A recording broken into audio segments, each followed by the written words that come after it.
Salut tout le monde, c'est Erwan Lovray. On débriefe cette rencontre de la 13e journée de la Ligue de BKT entre Le Havre et le FC Metz avec une victoire des Ciel et Marines sous le score de 2-0. Le hack ne s'arrête pas cette année, le hack nous fait vibrer, le hack nous fait kiffer. On débriefe ça ensemble, c'est parti.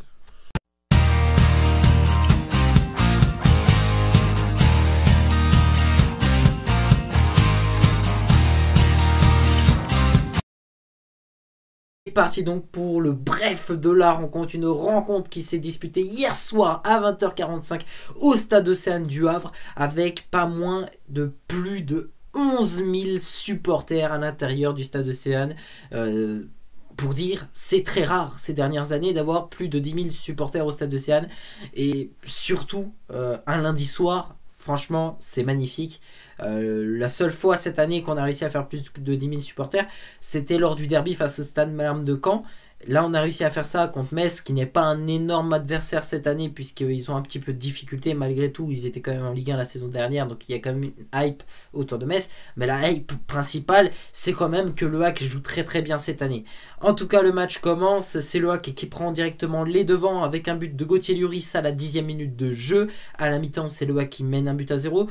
De retour des vestiaires, le hack arrive à marquer grâce à Nabil Alioui à la 53e minute de jeu. Et derrière, le hack arrivera à tenir son résultat et à s'imposer ce score de 2-0. Et c'est parti donc pour notre 100% hack. Je suis fier d'être Havrais cette année, carrément. L'année dernière, j'étais blasé d'aimer cette équipe, clairement. J'étais clairement blasé de me dire, mais pourquoi tu te fais du mal à encourager le hack? Et cette année, je suis fier de mon équipe, je suis fier des joueurs, je suis fier de l'entraîneur, je suis fier du directeur sportif. Enfin, je suis fier de tout ce qui se passe au club. Franchement, je prends plaisir. Ce match-là, clairement, on aurait été 2-3 ans en arrière, on ne l'aurait pas gagné. Voilà. Ce match qui était très important. C'était vraiment le match où les supporters commençaient à venir, commençaient à apprécier le hack, à réapprécier le hack. Et généralement, on les décevait lorsqu'ils revenaient. Et là, on les a pas déçus ce soir. Enfin, hier soir.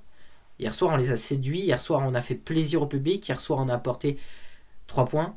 Hier soir, on a repris notre deuxième place au classement. On est tout seul deuxième à 1 point du leader Bordeaux.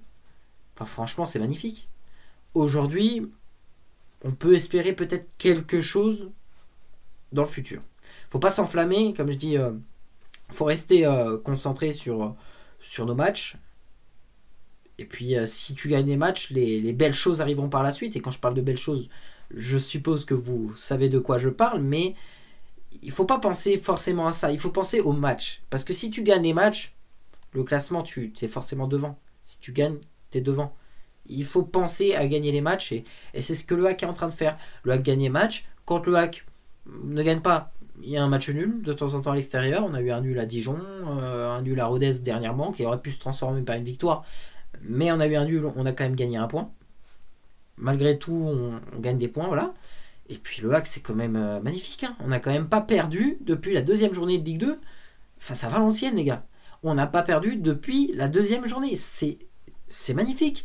On a une équipe invaincue, une équipe qui, même au niveau du jeu, ça joue vraiment bien. Alors oui, c'est vrai que après avoir marqué le premier but, le hack était un peu moins fort en deuxième partie de première mi-temps, où on laissait peut-être un peu plus, c'était plus brouillon, on laissait peut-être plus Metz, etc. etc.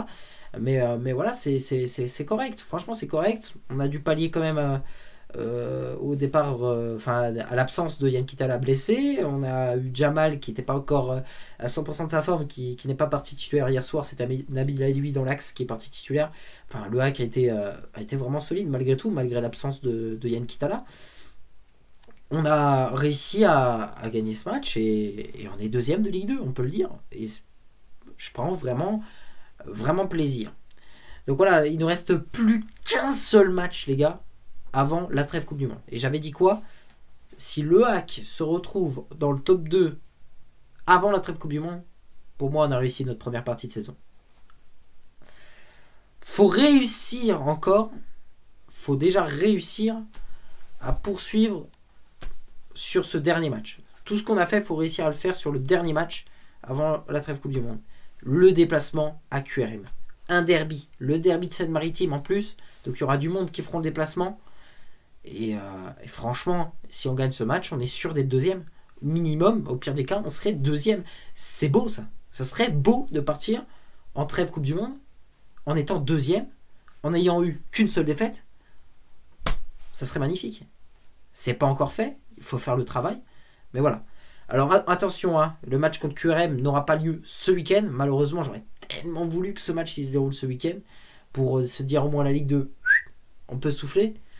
Mais non, il y aura de la Coupe de France dimanche. Le HAC se déplacera à Alençon. Donc il y aura un petit tour, un petit 7e tour de Coupe de France qui nous attendront dimanche. Ce sera important de se qualifier et de penser à la Ligue 2 la semaine d'après. Terminer le boulot avant la trêve Coupe du Monde. C'est tout pour cette vidéo. Le hack nous fait kiffer, me fait kiffer. Et franchement, je prends énormément plaisir d'être avec vous à chaque fois pour débriefer les matchs du hack.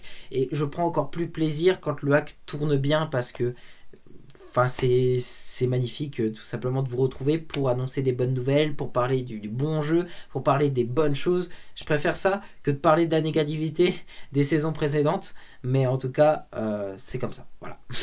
Je vous retrouve dimanche. Dimanche pour l'avant-match du 7e tour de la Coupe de France pour le match entre Alençon et Le Havre. Alors les amis, à dimanche.